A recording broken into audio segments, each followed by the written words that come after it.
What do you do when you're stuck in traffic in Chicago? Well, I guess you film a video because you were too rushed to get out of the office to do it where you should have done it. So let's talk about stablecoins and in particular Tether. Okay, I have a lot of clients who say they want to create a stablecoin, and that's fine, and that makes sense. But there's some inherent problems with it. Number one, if your stablecoin, and let's start with the definition of a stablecoin, which is just a cryptocurrency that's pegged to some asset, such as a fiat currency or gold or have you, number one, something like that. If you want to have a stablecoin and you want that stablecoin to have some sort of redemption feature, right? And we see this with Tether, and I'm not a big fan of Tether, and I'll kind of explain why. You have to be careful on what other laws that implicate. Like, so for Tether, at least in the United States, they were smart enough to suspend any sort of redemption, meaning like I couldn't turn in my Tether, my USDT for $1, right? And the reality is, if they were allowing that, they're allowing a redemption of that nature, they're undoubtedly acting as a money service business because they're engaging in some type of currency conversion. Or at a state level, they're acting as a money transmitter because they're allowing for a money transmission service without a license. So it requires, registration as a money service business, which has huge AML implications that I've spoke about before, or licensing at a statewide level, which would require licensing in every state to act as a money transmitter. So there's an inherent issue with that form of redemption. The other form of redemption you have to think about is you don't want to look like a commodity, right?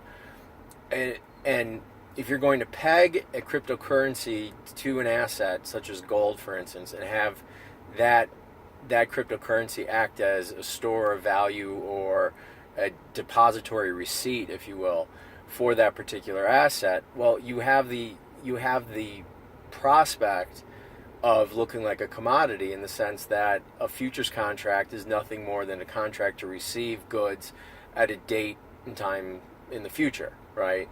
Now, one exception to that is where the asset is deliverable within 30 days. That's an exemption or an exception to the definition of a commodity. But in the event that you're not able to deliver that, and this I see, there's a lot of cryptocurrencies which purport to be backed by some sort of precious metal or something like that.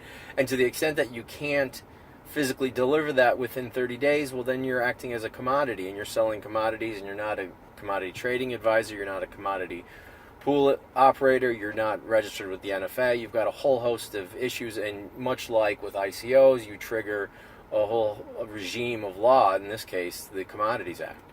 So those are the two biggest problems. The second problem is just like the pragmatic issue with being a stablecoin, right?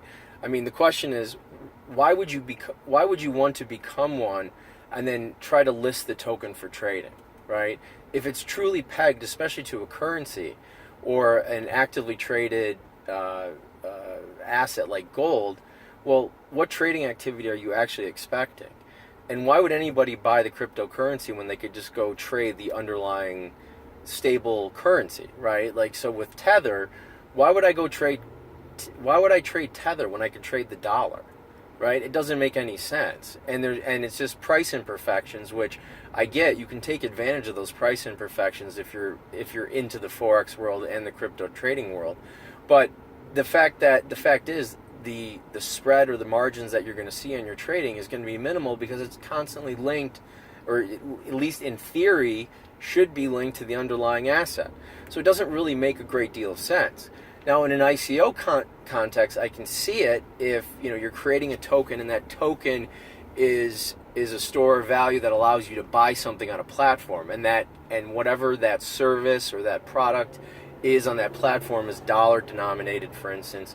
Well, then I could see where stable coins kind of make sense, but I would never go that next step and actually list the coin or the token for trading. It just doesn't seemingly make sense. It's not worth the time or the effort to really do it.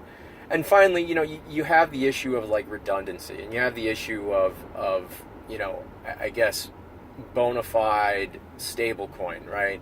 I mean, Tether attempted to go through an audit. Audits are tricky. I would give them, some leeway on that. Audit firms have huge liability risks when it comes to, just auditing public companies. So to the extent that they were auditing a cryptocurrency venture, I could see where they would run into problems. But to suggest that something is backed by gold, it's backed by $2 billion in United States currency like Tether, is really just kind of specious at best, right? I mean, the United States dollar isn't tethered, right? It's not actually backed by anything anymore. It's backed by how fast we can print. So why would a cryptocurrency all of a sudden be backed by some stable asset or another currency? And if Tether is in fact backed, dollar for dollar by the United States dollar, well, the United States dollar isn't backed by anything, so what's the point, right? If it was backed by gold and you truly had the gold, I mean, I guess I could get that. We used to be on the gold standard, but we don't have that anymore. It doesn't make any sense.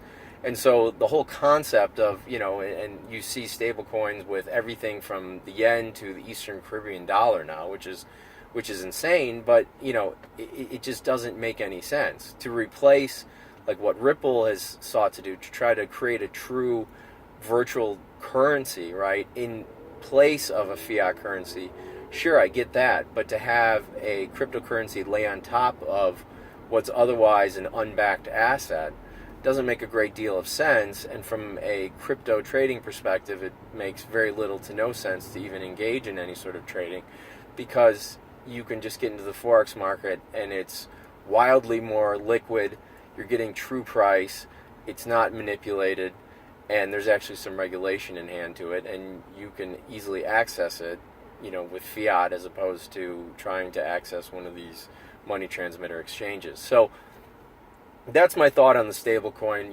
The legal issues abound, but I think it's very difficult to create a true stablecoin that has any sort of redemption or depository feature without needing needing to register as a money service business, needing a money transmitter license, or appearing or giving the the true appearance of being a commodity, which triggers a whole host of laws in and of itself. So that's my take. I think Tether is probably just, quite frankly, a fraud, but that's neither here nor there. I think really stable coins as a whole don't make a great deal of sense, and those are my reasons for it. So check me out, bitcoin-lawyer.org, at tracyfirm.com, and on Twitter, at tracyfirm. Talk to you later.